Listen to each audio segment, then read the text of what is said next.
9 മാസം നീണ്ട ബഹിരാകാശവാസം. ഇതിനിടയിൽ സംഭവബഹുലമായ മുഹൂർത്തങ്ങൾ.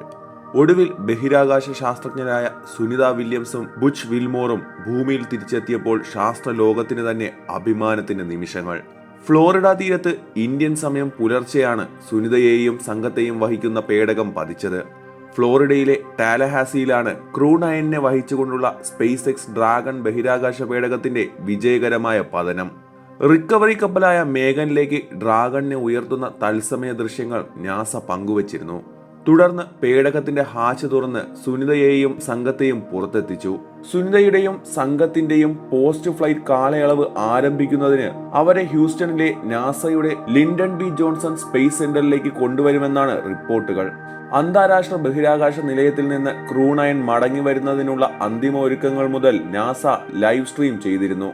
സുനിതയ്ക്കും വിൽമോറിനുമൊപ്പം നാസയുടെ ബഹിരാകാശ സഞ്ചാരിയായ നിക് ഹേഗും ബഹിരാകാശ യാത്രികനായ അക്കല്ലാന്താർ ഗോർബുണോവും ഡ്രാഗൺ ക്യാപ്സ്യൂളിൽ ഉണ്ടായിരുന്നു.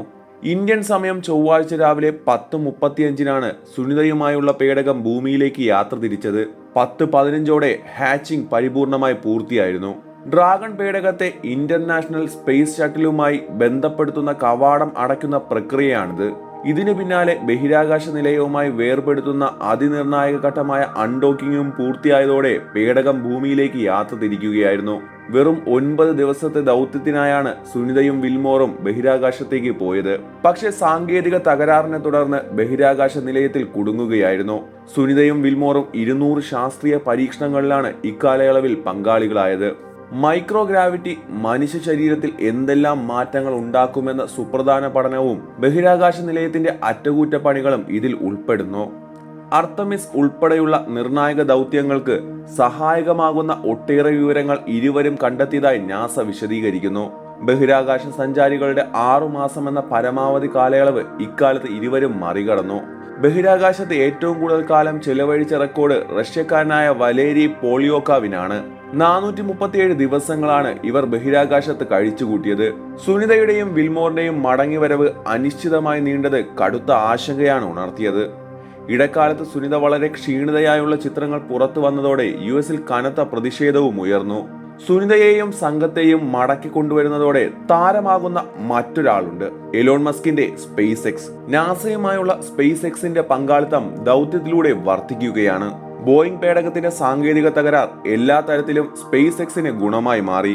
ത്രസ്റ്ററുകൾ പണിമുടക്കിയതോടെയാണ് ബോയിങ്ങിന്റെ സ്റ്റാർലൈനർ പേടകം സുനിതയും വിൽമോറുമില്ലാതെ ഭൂമിയിലേക്ക് തിരികെ വന്നത്. തകരാർ പരിഹരിക്കാൻ കഴിഞ്ഞുവെങ്കിലും ബഹിരാകാശ യാത്രികരുടെ സുരക്ഷ മുൻനിർത്തിയാണ് നാസ ഇപ്രകാരം ഒരു തീരുമാനം കൈക്കൊണ്ടത്. സുനിതയും വിൽമോറും മടങ്ങിയെത്തുമ്പോൾ നേരിടേണ്ടി വരുന്ന ആരോഗ്യ വെല്ലുവിളികളെക്കുറിച്ചുള്ള ചർച്ചകൾ കൊഴുക്കുകയാണ്. ക്യാൻസർ ഭീതിയാണ് പ്രധാന വില്ലൻ. റേഡിയേഷന് നിരന്തരം വിധേയമാകുന്നത് ശരീരത്തിൽ ക്യാൻസർ കോശങ്ങൾ പെരുകാൻ കാരണമാകുമെന്നതാണ് ആശങ്കകളുടെ അടിസ്ഥാനം. ഭൂമിയിലുള്ളവർക്ക് റേഡിയേഷൻ ഏൽക്കുന്നതിനേക്കാൾ 20 മടങ്ങ് സാധ്യത ബഹിരാകാശത്തുണ്ട്. എന്നാൽ ബഹിരാകാശ യാത്രികരുടെ ആരോഗ്യം നിരന്തരം സൂക്ഷ്മമായി നിരീക്ഷിച്ചു വരികയാണെന്നും ആശങ്കപ്പെടേണ്ടതില്ലെന്നും നാസ പറയുന്നു. ക്യാൻസർ ഭീതി പോലെ തന്നെയാണ് സുനിതയ്ക്കും വിൽമോറിനും മസ്തിഷ്ക ക്ഷതമേൽക്കുമോ എന്ന ഭയവും. ബഹിരാകാശത്തെ മൈക്രോഗ്രാവിറ്റിയാണ് ഇവിടെ വില്ലൻ.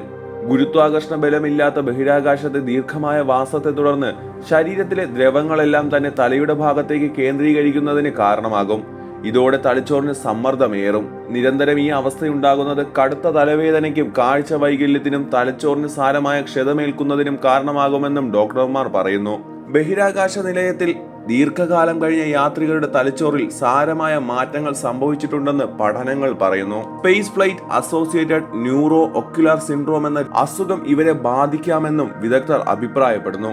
തലച്ചോറിനുള്ളിലെ ആശയവിനിമയങ്ങൾ സാധ്യമാക്കുന്ന ഘടകങ്ങളിലുണ്ടാകുന്ന ശോഷണം ഓർമ്മക്കുറവിലേക്കും വിവരങ്ങൾ അപഗ്രഥിക്കാൻ കഴിയാത്ത അവസ്ഥയിലേക്കും നയിക്കുന്നതാണ് ഈ രോഗം. കഴിഞ്ഞ ദിവസം ഇരുവരെയും ഭൂമിയിലേക്ക് തിരിച്ചെത്തിക്കാനുള്ള സ്പേസ് എക്സിന്റെ ഡ്രാഗൺ ക്യാപ്സ്യൂൾ അന്താരാഷ്ട്ര ബഹിരാകാശ നിലയത്തിൽ ഡോക്ക് ചെയ്തിരുന്നു.